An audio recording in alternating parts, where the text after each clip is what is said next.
রাতের বেঁচে যাওয়া ভাত দিয়ে যে এত মজার একটা খাবার তৈরি করা যায়, এটা না রান্না করে খেলে বুঝবেন না। আসসালামু আলাইকুম।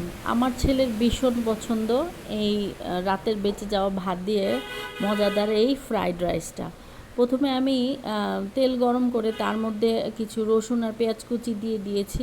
সেটা ভালো করে ভেজে নিয়ে তার মধ্যে কাঁচামরিচ আর ক্যাপসিকাম, সবুজ ক্যাপসিকাম কেটে দিয়ে দিয়ে একটু ভাজা ভাজা করে নিয়ে তার মধ্যে 2টা ডিম দিয়ে আবার একটু লবণ দিয়ে সেটা একটু ভালো মতো ভাজা ভাজা করে নিয়ে তার মধ্যে আবার কিছু টমেটো কুচি দিয়ে দিয়েছি। টমেটো কুচিটা দিয়েও সামান্য একটু লবণ দিয়েছি টমেটোর আন্দাজে, দিয়ে সেটাও একটু ভালো মতো ভাজা ভাজা করে নিয়ে তার মধ্যে রাতের বেঁচে যাওয়া ভাত, কিছু সয়া সস, আর এইখানেই হচ্ছে মেন টুইস্টটা। আমি যেটা করি সেটা হচ্ছে কিছু মরিচ গুঁড়ো, লাল